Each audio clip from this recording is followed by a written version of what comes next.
Coming up, an away mission puts Mariner and the Lower Decks crew in a life-threatening situation as their fantasies become real-life nightmares. Gina Marino, my 7th grade geology teacher? Meanwhile, Tindy struggles to find her voice as she begins senior officer training. But maybe it's like also a test? Because I just really want to take a test. Tandy, does it matter how much you know if nobody's listening? Will the Lower Decks away team figure out why their dreams have come to life before they actually get killed by them? What was that thing? Guys, I don't think that was a fantasy. I think these broken rocks are reading our nightmares. Will Tindy get the courage to speak up to Captain Freeman and save the Cerritos? It has an anomalous molecular composition. I'm actually getting some pretty interesting readings. Stop talking, it's clearly not fancy. All of this and more coming up on the Lower Decks edition of Energize. Energize. Energize.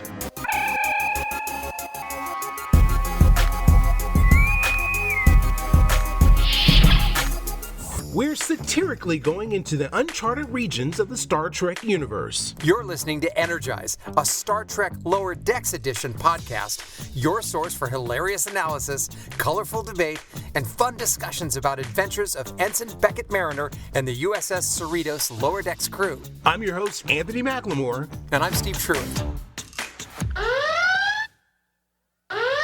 This week, Mariner and the Lower Decks crew's secret fantasies come to life. Will they be able to stop them in time enough to save their lives and the peace negotiations between Federation scientists and the inhabitants of a nearby world? Here's a warp speed recap of Episode 3 of Star Trek Lower Decks, Mining the Mind's Minds.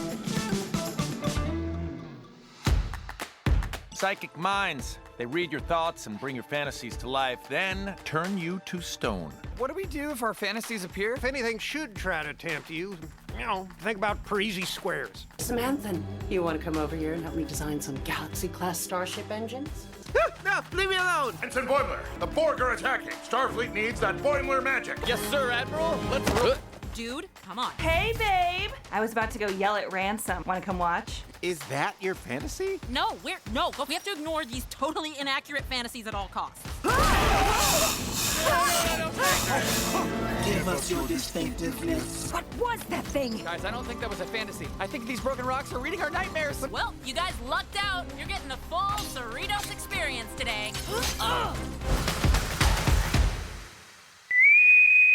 Okay, so Anthony, this week was great because we opened on another familiar echo from Star Trek lore, and that is being on a strange planet and seeing dreams or echoes of things that you've dreamed about in the past. We've seen this a lot. We saw it in TOS and TNG. What are you doing in space? And in a revealing toga? Don't worry about all that, Tony. Come here. Let me brush your hair. You can tell me about that race car novel you're writing. And what was really funny to me is in this cold open, the open before the actual Lower Decks open, we see this geologist. He's coming up on a green orb, and then all of a sudden, this really attractive woman appears, which was his right. geology teacher. And she touches his hand, and he turns to stone. And right. yeah, and so for me, immediately I thought it was an echo of the original series episode, The Man Trap. But remember there was an alien that was taking salt from everyone's body, and that's what right. Yeah, that's what it reminded me of. Yeah, and it's just left them with the other base elements. And we've seen other episodes. I think in TNG there was an episode early on where they all were transformed into some other beings because they were lured in by some. It's the old siren idea of the mermaids at sea, where sailors are lured in by the song and then they're plundered. The ship down. hits the rocks and then they're done. The ship hits the rocks and they're done, right? So, and we know that when we see this, we're up for something. And then as this guy turns to stone, there's this shadowy menacing looking figure who seems to be taking pleasure on the ridge. And so we're like, okay, so what the hell's going on? Because clearly this person knows what's up. So coming person or thing. Oh, person or thing. Yes. I just knew it had eyes. It was big and scary, and it had a smirk on its face. So I was just like, okay, all right, that's right. Here we go.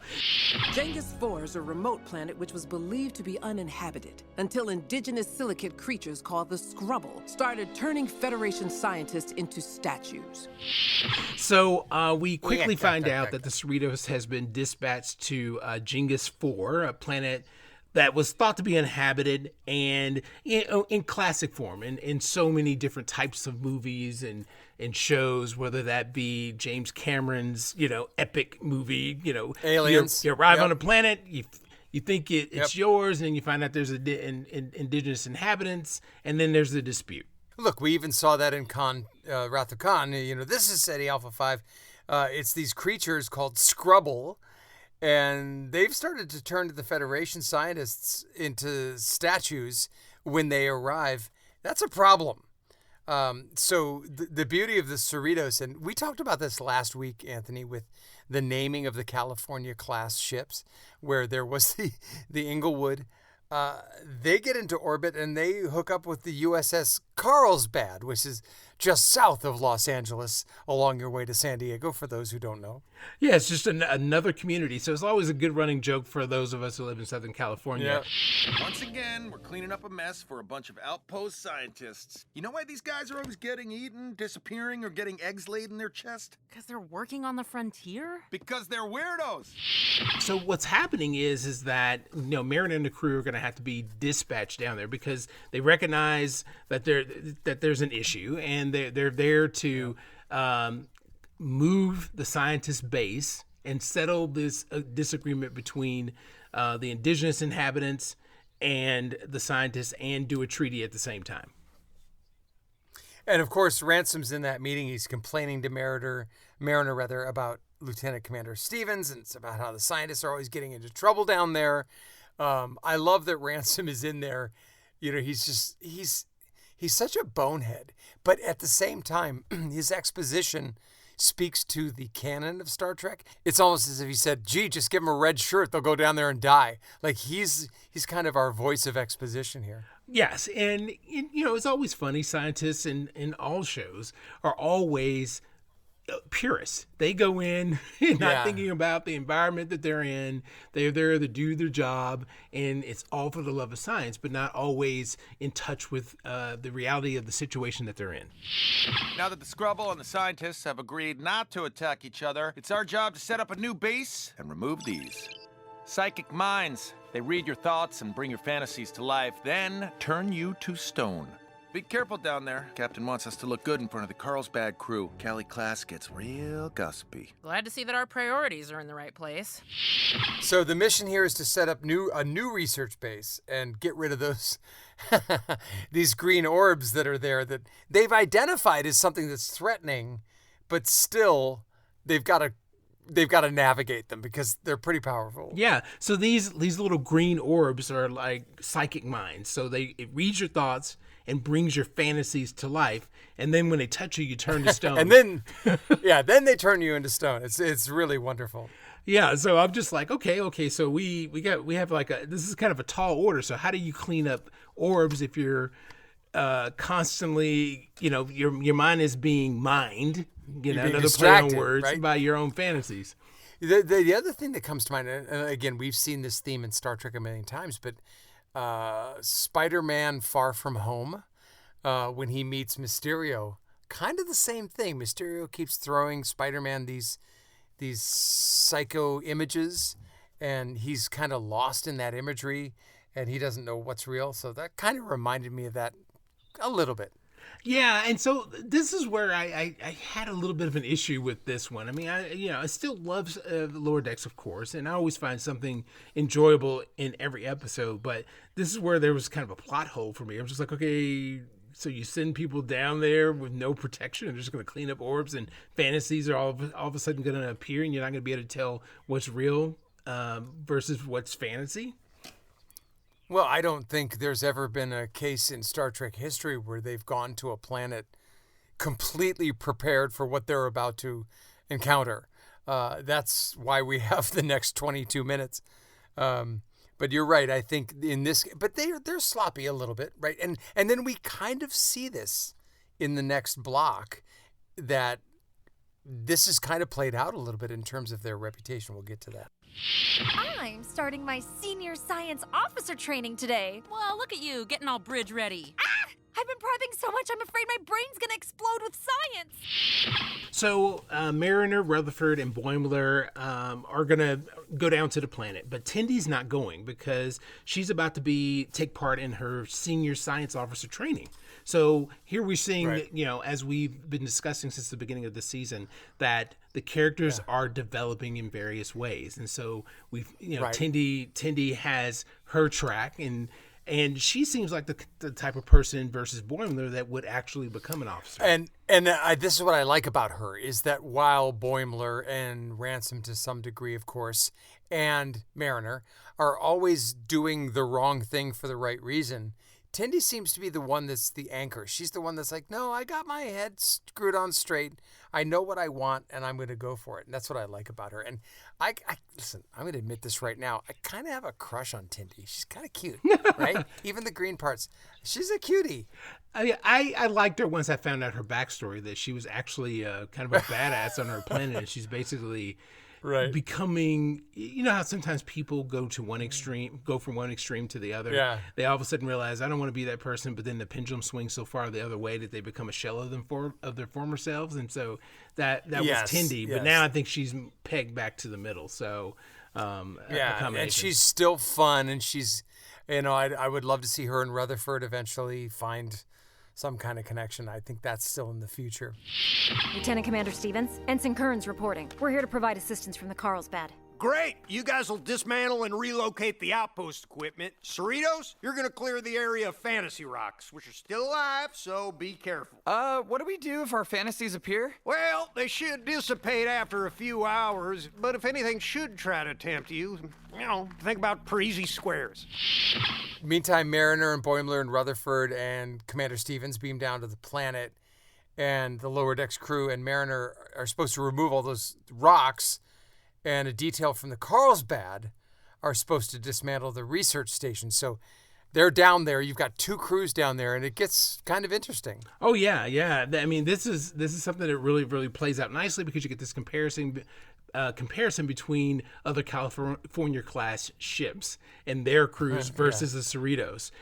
So Boimler's scared. He wants to know, what will happen if their fantasies come to life. And what's really funny to me is that Commander Stevens kind of brushes his off and says, think about other things. Well, aren't the fantasies turning people into stone, right? Yeah. So I'm like, if you're thinking about other things, then that's the problem. Yeah, so I was just like, okay, so at any given time, it seems like your fantasy could touch you and you would turn to stone. How do you avoid that? So I was just like, oh, okay, I'll just go with it. But I'll just roll with it.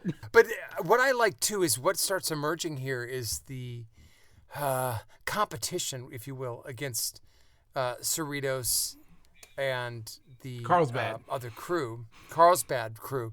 And what we see pretty quickly is that the Cerritos' reputation of, skullduggery and messing around and maybe sloppiness and problems, they're starting to kind of see that in the way that the Carlsbad crew reacts to the Cerritos being there. In other words, the Carlsbad crew is like, oh, yeah, those guys, we've heard about you. Okay, we'll take this. We got it. Yeah, your reputation precedes you. So they, it appears that they're all business. They're there to work, not to screw around, and it becomes very, very clear. And in true fashion, Mariner is actually rubbed the wrong way by the Carlsbad way team's attitude towards them, which is always a recipe for. I think so. So Mariner's like, okay, I can spin this into a controversy. And I think here, look, you and I both said this before we started recording this, Anthony, and I think our listeners should know this. This was not the most compelling episode we've seen in the 3 seasons of Lower Decks, but the first 3 episodes, time, for that matter. Yeah, first 3 episodes, right. But at the same time, what we are seeing is how these fully developed characters react in certain situations. And I think that's the jewel here. That's the gold, is we know these people, and so let's put them in a basic situation and see how they do. And it's still good. It's not thrilling or terrifying, but I still say it's good. Captains have big egos. You need to cut through that and speak for science. Which is why you will be serving as a science officer trainee with Captain Freeman today. Isn't she busy with an important negotiation? Exactly. I want you to focus on getting the captain's attention. So back on the ship, Tendi meets her mentor, Dr. I can't pronounce it correctly, McLemore, who looks like Howard the Duck. Okay. You know? That's right. Yep. That was the first thing I thought. I was like, I love that there's a talking duck and a talking cat on the Cerritos. Yes. So it's just like, okay, so more humor. I like it. So it seems like Tendy's a bit disappointed with her training officer because he seems to have a real, lax attitude towards, getting her prepared for this assignment. And her assignment is that she's going to be with Captain Freeman. And he's just kind of like, oh, just go with the flow. Speak up. It's about the science. Right. And she's not sure, right, about this arrangement. She just wants to jump straight into it. And she keeps saying, just give me the test. Just give me the test. And I like this because, and, you and I have both come from mentor relationships. We've both been mentors. It's not about the final test. It's about proving your work, learning, and getting there. And that's what the mentor points out to Tindy, is it's about being the voice of science. And that's when she is informed that she's going to be serving as science officer with Captain Freeman. And I think that's what changes things. Yeah, absolutely. I mean, and it's one of those things that plays out in real life. Like you said before, you and I both have been mentors. And the thing about it is, I kind of equate it to learning how to drive a car. You have the actual test, the book learning, but then there's nothing that's going to compare to, actually, having your learner's permit. That period where you actually get used to how a car feels, how it actually stops and things like that. So with that being said, the point is you have to get in there and live it. You can't just take a test behind it and know it. And the thing about Tindy I like is that she reminds me a little of Nurse Chapel on Strange New Worlds. She's eclectic, she's outgoing, she's got a great personality, but you get a great sense of her vulnerability. I think both characters I truly love. And here is this duck pushing her to stand up to the captain and make her voice heard on behalf of science. Yes. And I think it's like, okay, this is going to go great or it's going to go terrible. Yeah. I mean, you're always left with a really good setup where more shenanigans are going to unfold in some shape or form. So I'm just like, okay, how is this going to play out? I guess we'll find out at some point. Hey, Samantha, you want to come over here and help me design some Galaxy-class starship engines? Leah Brahms. No, man, no. Think about Parisi Squares. Think of Parisi Squares. This is your fantasy? Oh, yeah. Dr. Brahms was instrumental in advancing warp field theory. I need a big brain engineer who can help me extrude some plasma and run some tests. No, leave me alone. This is where it starts getting fun. It really did get fun at this point when we went back down to the planet. So, Rutherford is removing an orb, and engineer Leah Brahms, Geordie LaForge's girlfriend, appears. Yes, I knew it. And I was like, I know that name. And she was the virtual holodeck girlfriend that Geordie fell in love with, right? Yes, and she was this big time warp engineer, who pioneered some things that he admired. But as he used the holodeck to used the holodeck version of her to solve a problem, but then ended up falling in love with her. And so, so that was kind of the thing. I was like, as soon as I saw her hair bun, I was just like, oh yeah, I remember this. It was easily. So for me, it took a second for me to realize, oh my God, that is her. And I love that they brought her back in. And of course, it would be Rutherford's because Rutherford's an engineer. And a guy with an implant, right? So how fascinating is that? Yep. And so Boimler, go ahead. Boimler confronts him about his fantasy. He's like, wait, hang on a second. Others can see your fantasy? Yeah, I was just like, oh, so this is all weird because my fantasy can be seen by other people standing near me. This is weird.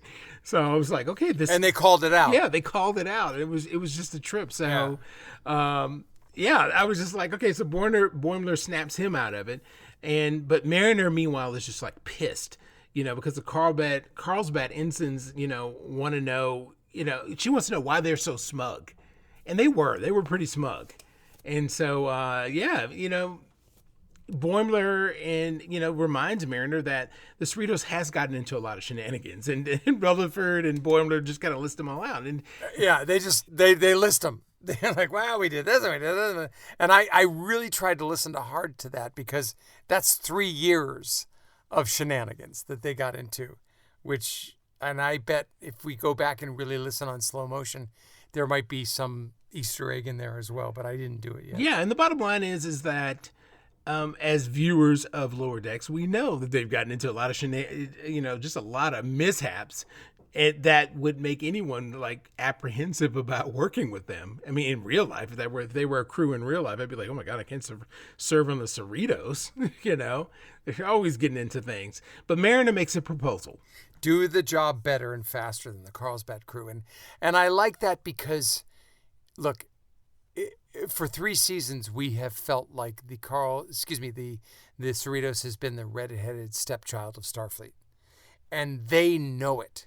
And so they're looking at the Carlsbad crew like, shoot, they know it too. We've got a reputation.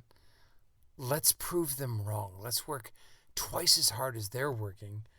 And that way we'll show them that we're not the reputation that we have. And so off they go.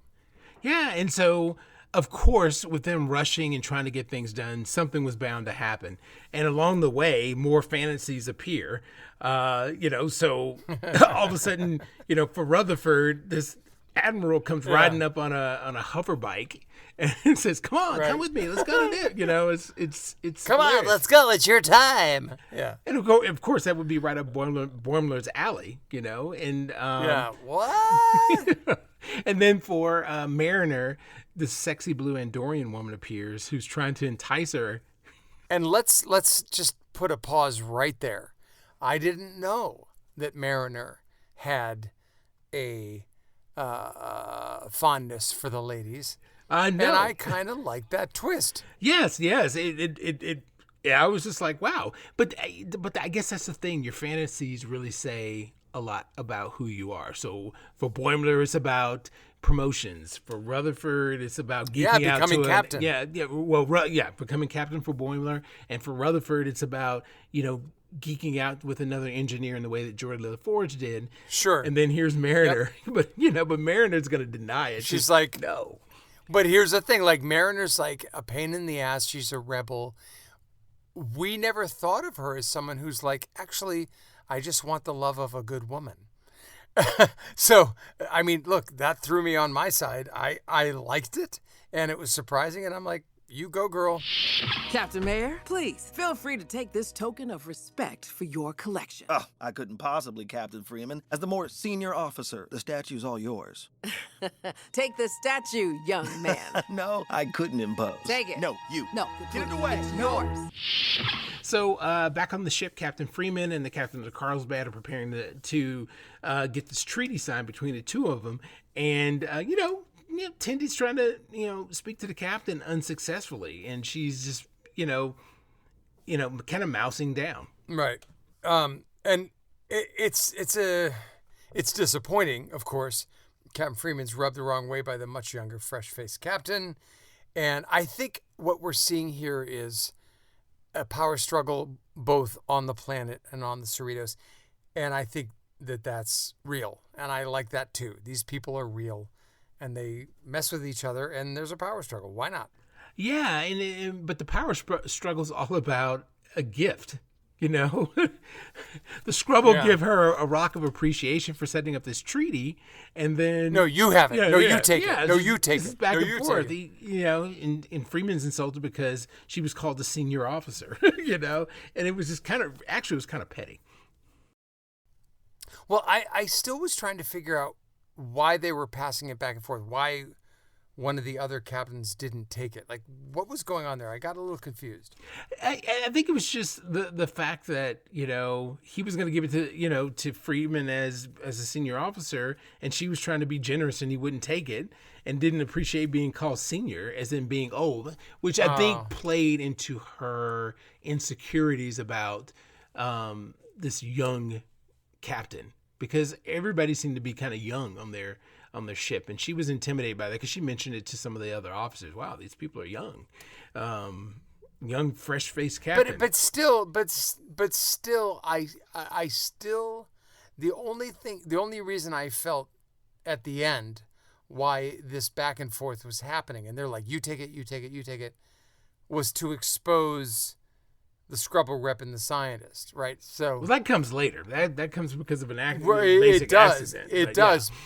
It does, but I think that, and we'll talk about that, but I think that's the only reason why that was really happening, because I never really got myself around why they were fighting to hand it back. I'm not sure if I buy the seniority argument.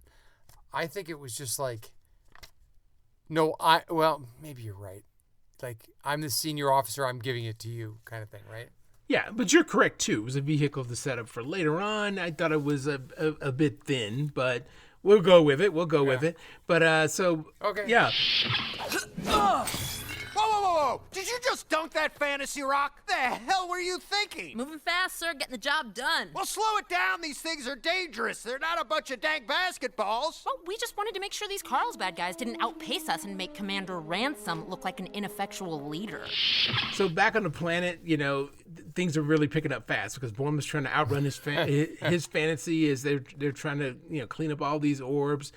Leah Brahms keeps appearing. The Andorian fantasy girls just keeps taunting her. Yeah, and it's just getting out of hand. Yeah.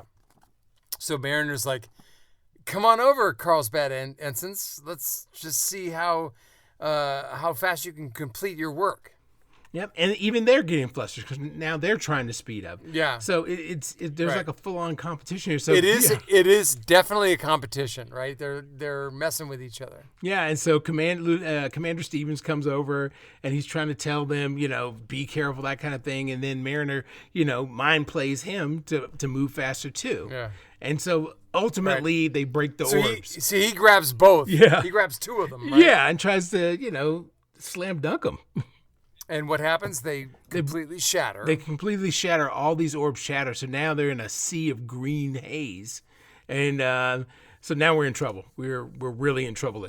Well, what happens is, it's kind of like in Ghostbusters when they shut down the grid and exploded and all the ghosts came flying out in New York. And it becomes a big super mess of mayhem. And they're everywhere. And they're like, all the fantasies come out. Yeah. And they're blending. They are. So Stevens is scooped up by a dragon and turns to stone, which I didn't see coming, but I loved it. Yeah, it's just everything's going nuts. The fantasies are now chasing them, and so now both crews are on the run. They're running and they're trying to flee them before they get turned to stone, and they run into this cave. Okay, how long before these things dissipate? With those psychic minds broken? Who knows? We'll have to wait it out. We are trapped in a cave, and your commander is armless. I fear we will be penalized for this. No, I will. I made us rush. Why? We had all day. You guys were going so fast. We were trying to speed up to beat you. It's clear the Cerritos has a bad reputation. We didn't want to live up to it. So there they are in the cave, right? And what we've seen before is the competition. Cerritos versus the Carlsbad. And the Carlsbad's like, Cerritos, you guys, we've heard about you. We're better. You get the sense that there was this we're better than you elitist attitude. So what do? The Cerritos crew just drops their shoulders and admits it's their fault because they were trying to beat Carlsbad. And what happens, Anthony? Well, the Carlsbad crew were only rushing to impress the Cerritos crew. We basically found out that they think the Cerritos crew are the coolest because their reputation, they get into all these crazy shenanigans, but at the same time, they come out heroes in the end. And so they think that they're the coolest ship in the fleet, at least among the California class ships. So again, and I always do this, and I'm sorry, cut to Zoolander, when Zoolander's in trouble and he goes to Hansel's outfit and he goes, I was whack. No, I was whack. And they admit that they were jealous of each other and they become partners. And that's what we saw there. Zoolander, check it out. You can always get a Zoolander reference in. I'm trying to. A pretty interesting object for a pretty experienced captain. Captains, maybe we should get to business. What do you say? Take the rock. You take it. No. Don't you dare. No. It's No. a gift. Just take it. Take it. So off we go to the ship. Yeah. So tell us about the ship. So, Freeman and the Carlsbad captain are chatting, and it's just like he didn't mean to disrespect her. He was just not into flashy gifts. So, but Freeman... Which again, Anthony, I think that was a bit of a throwaway. Yeah. I don't think it resolved why they weren't giving it back and forth. I felt that was a tad weak. Yeah, it was a thin story. What do you call it? It was a vehicle. Yeah, thank you. That's the word I was looking for. It was a very, very thin vehicle to push the next Get it story to the point. next point. Yeah, exactly. Which is okay because we love this show, but every so often you got to just get to the next thing. Yeah, square they've been peg so it, round hole bulletproof. it. That's why we're. Yeah, there you go. Yeah. Yeah. So basically, and go ahead. Freeman's insisting the rock is just a rock and nothing more. Yeah, and asks Tindy to scan it just to prove that it's just a rock. And Tindy finds some interesting readings there. But Freeman dismisses saying that the rock isn't interesting. So the Freeman and the captain once again argue over who should take the Scrabble rock. And Tindy walks out. Walks out of the room feeling as if she's like, screw this, I haven't been heard. Which, again, is perfect for her because she's like, look, guys, I'm better than this. I've done better and I want better. I love that. All the other Cali-class ships just do what they're told, but the Cerritos kicks ass. We kind of freaked out when we got this mission. We just wanted to show you that we could keep up. You did more than keep up. You guys were crushing it. So Tindy exits and leaves. I mean, feeling a bit defeated. But we jump back down to the planet, and we're still in the cave with the Carlsbad and Cerritos away teams. And they're continuing to talk about how cool they think they are. But the fantasies But we flipped the script here. Yep. We flipped the script here. Carlsbad crew is now all about like, you guys are great. You're famous. We love you. Oh, my God. Which I didn't see coming. Yeah, and I thought that the funniest line was they said the Cerritos is like the Enterprise of the support ships. Of the support ships, of course, right. So you're the Enterprise of the D-class ships, yeah. Yeah, yeah. That's kind of funny. It's kind of like you're the Enterprise of the bench crew. There's a bunch of stuff out there that doesn't make sense. Hey, babe! Does Jennifer wear hats? No, her antennae are too sensitive. But I did overhear Levy mansplaining the difference between a pork pie and a fedora to some poor cadet the other day. These stones are recording way more than we thought. They quickly realize that their fantasies are off. They've taken on totally different personalities. It's like a mix of their fantasies. Right. So the fantasies aren't exactly accurate. And I'm not convinced that they ever were really enticed by them after the first couple of minutes in the episode. I think they know that they're fantasies and images and so forth. And so they're just like, now they're just ghosts that are chasing them. I think they have a better view of it. What the are you doing here? Weren't you supposed to start science officer stuff with McLemore? Yep, first day. It's going great. The bed, huh? Yes, I think that's accurate. Ah, jeez, are you about to cry? I just don't know if I'm cut out to be a science officer. I can't get the captain to listen to me.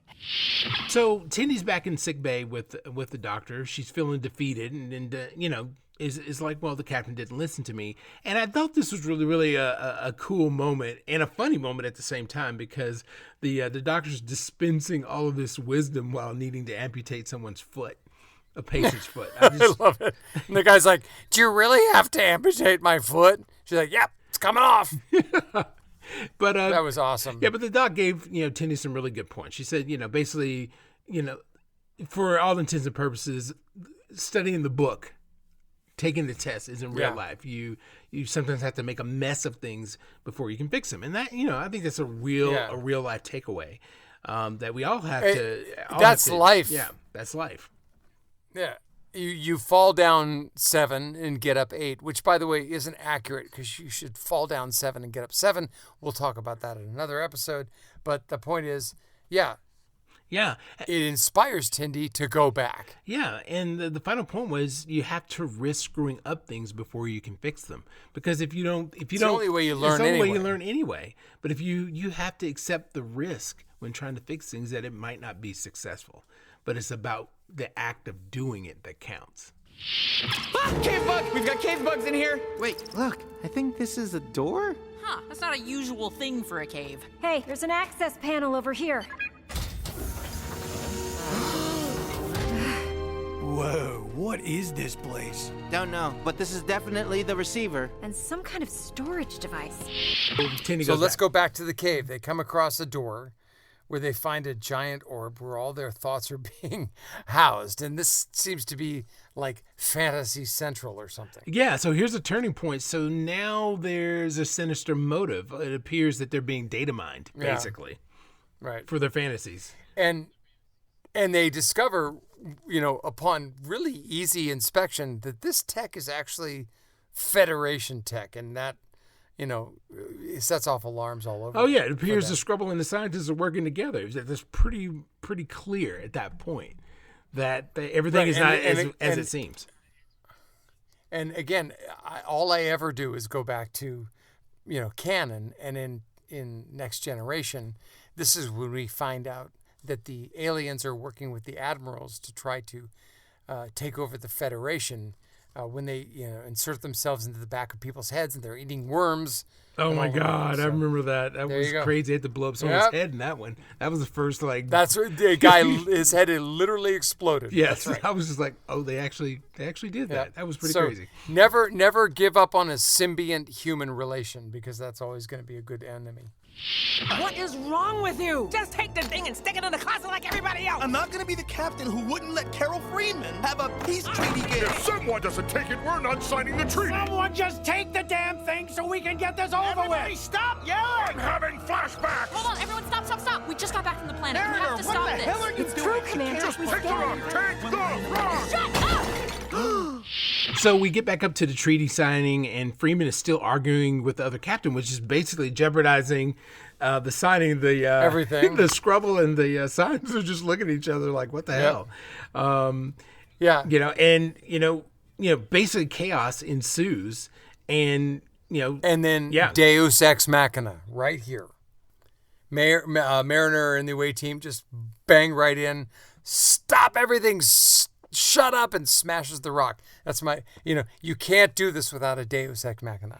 Nope, you cannot. And so it reveals that there's tech inside there, and it's spy tech. It's listening to their communication. So we find out that basically we confirmed that the Scrubble and the scientists are working together.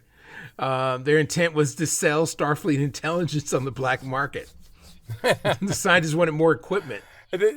They wanted more equipment, and they wanted the Scrubble, wanted more rocks. Yeah, I thought we just want more rocks. They just wanted more rock, which isn't the planet all rock. That didn't make sense, but that was the whole point. It was just stupid.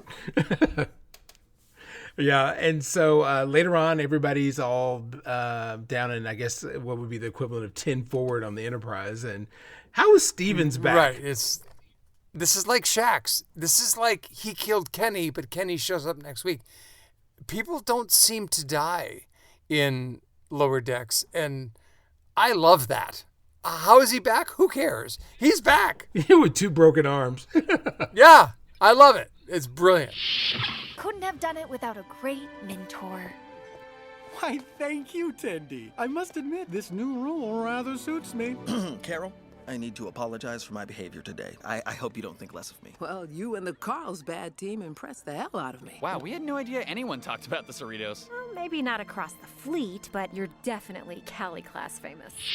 Tindy acknowledges that, she needed to be pushed, and and then it ends basically with the Carlsbad and Cerritos ensigns hanging out at the end. Yeah, I love a good. I was whack. You were whack. Back to Zoolander. Oh my God, I was wrong. You were wrong. The Carlsbad crew seems so cocky and to know that they were just like, actually, we were intimidated by you.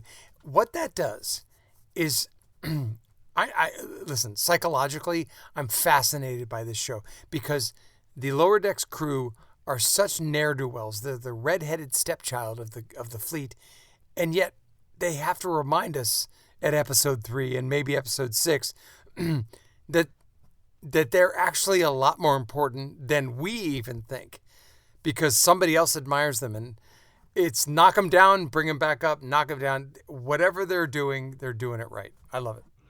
Yeah, and of course the Lower Decks, Mariner and the Lower Decks crew are really more of a reflection of how it really operates in a work environment, to be honest. This is the way it really plays out. Unless you're sitting in the executive class, in my way on a TV show, the higher ups, it really does play out. The higher ups are more serious and more straightforward, whereas like all the rank and file on a production are more like the Lower Decks crew. All right, so this episode wasn't terribly complex, and there weren't really that many storylines. So why don't we just go with the top moments, the top moment.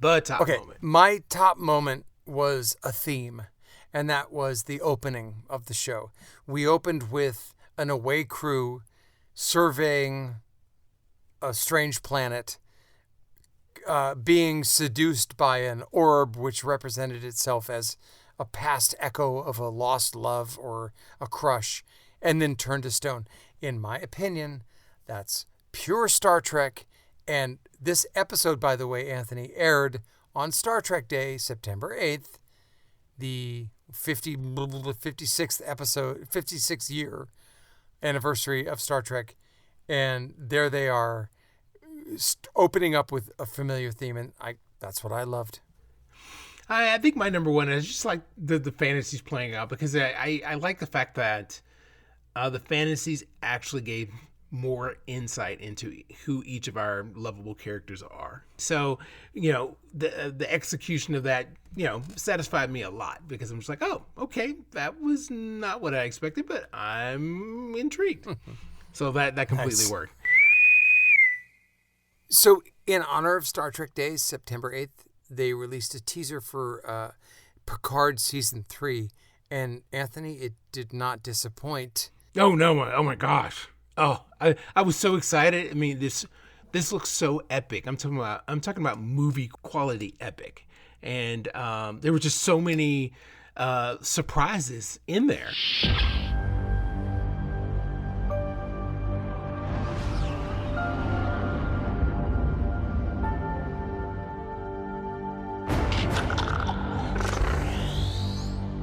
This message is for Admiral Jean-Luc Picard. We need your help.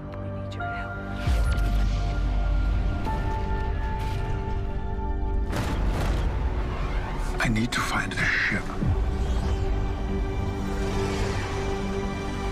We need to find a ship. Now, I can't ask you to put yourself in danger. Since when? Jean-Luc, wherever you go, we go. Hello, beautiful. Permission to come aboard, Commander. Permission granted, sirs. Welcome to the Titan. Why don't you do us the honor, Commander?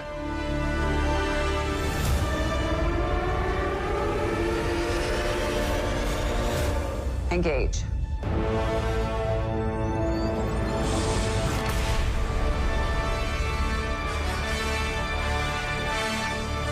Well, first of all, we knew this was coming. They're going to... look, in Season 1, Patrick Stewart said definitively, this is not the Next Generation reunion. Okay, fine. But Season 3, it is. And that's fine.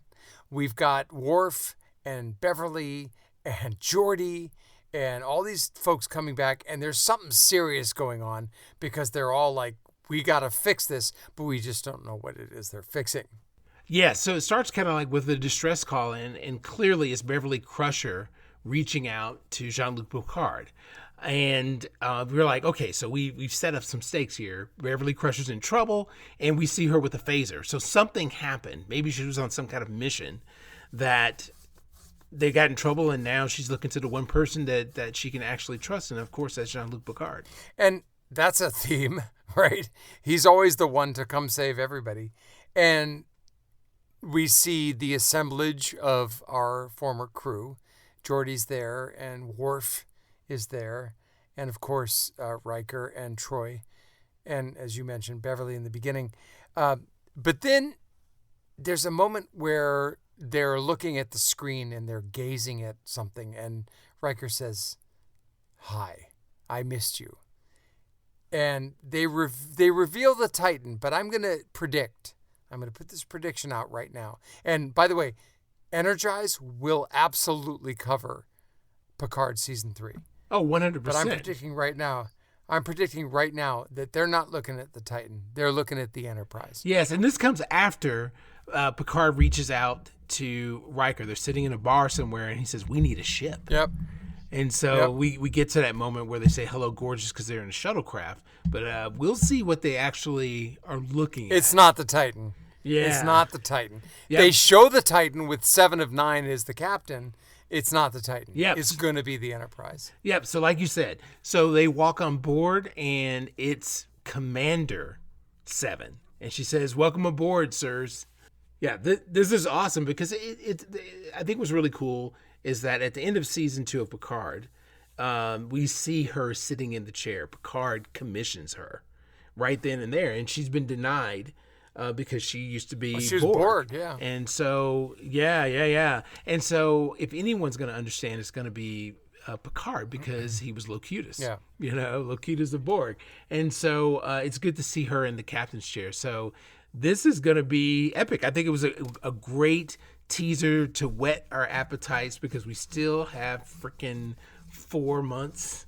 I know. They say 2023, February. beginning of 2023. February. Yeah. So my question is, now that Jurati became the Borg Queen, and that seems to be settled, who's the villain?